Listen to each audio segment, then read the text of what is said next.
Now those were some open position major chords. Now we're going to talk about open position minor chords.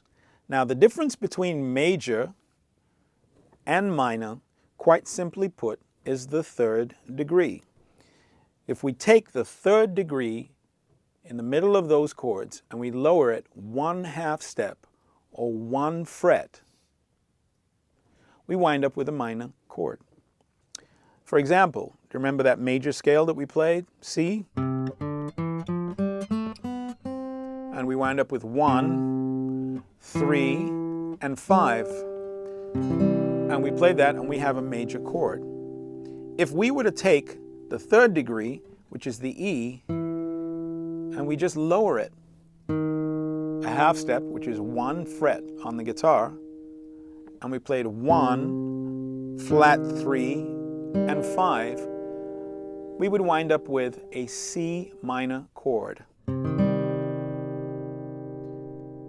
This was C major, and this is C minor.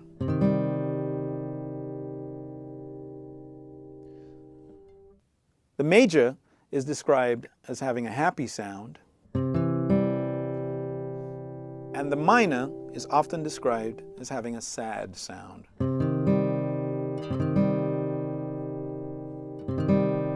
Major and minor.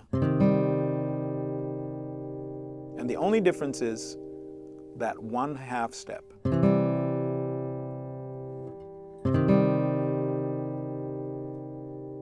Now in the same way, we had some very simple open position major chords.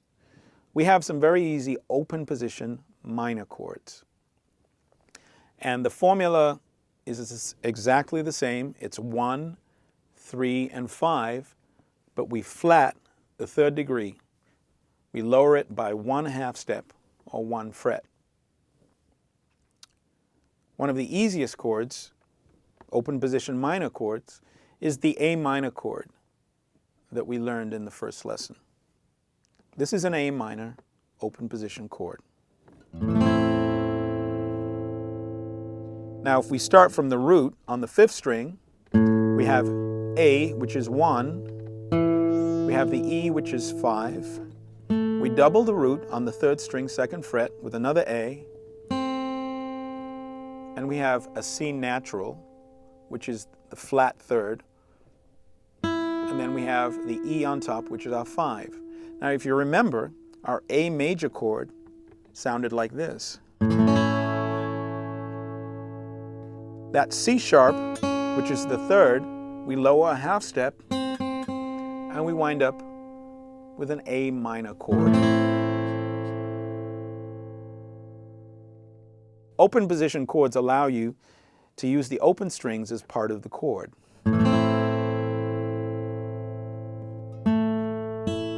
And we can double the 5th, which is the E, on the 6th string as an open string. It's a full, rich sound. That's an A minor open position chord. We can do the same thing for E minor. We start off the root. We have the 5th, which is the B, on the 5th string, 2nd fret. We double the root on the 3rd string, 2nd fret. And we have a flat 3rd with the G open string, 3rd string. 5, which is our B open string, and then we have the root again doubled at the top. So we wind up with an E minor open position chord.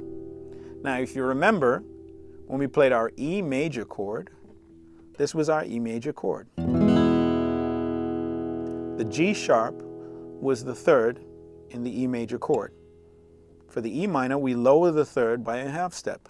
So we get a flatted 3rd, and we have an E minor chord. We can do the same thing for a D minor chord. Start off with the D, which is the root. We have the A, 5, double the D again, and then we have and F natural for the flatted third. Now again, if you remember, when we played our D major chord, we had an F sharp. That was our natural 3. For the minor chord, we flat the third, and we wind up with a D minor open position chord.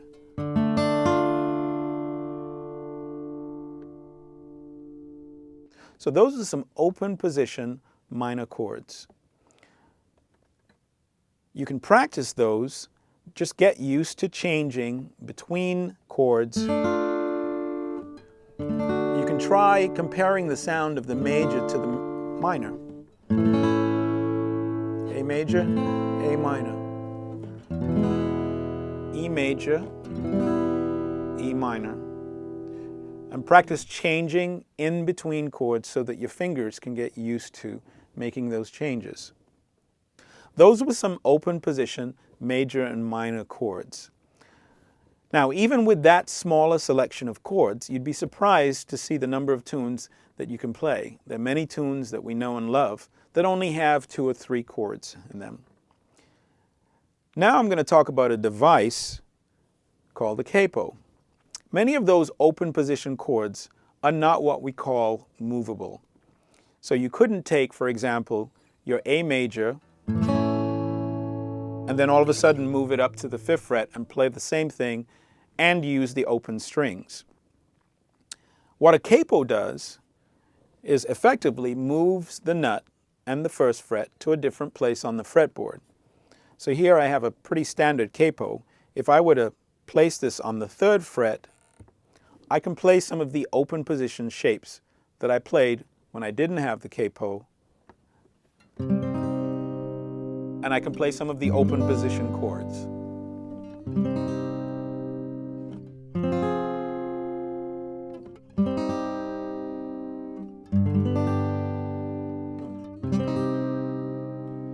Now keep in mind that the chords, when you use the capo, even though they have the same shape, now have a completely different root and therefore a completely different name. So you have to be aware of where the root is in the chord so that you can know the names of the chords that you're playing. Now, there are ways to play other chords, of course, in different places on the neck. There's a method that we can talk about in the next section where we can actually use our first finger effectively as a capo, and that allows us to play some of the shapes in a movable fashion. That's called a bar technique, and we'll talk about that in the next section.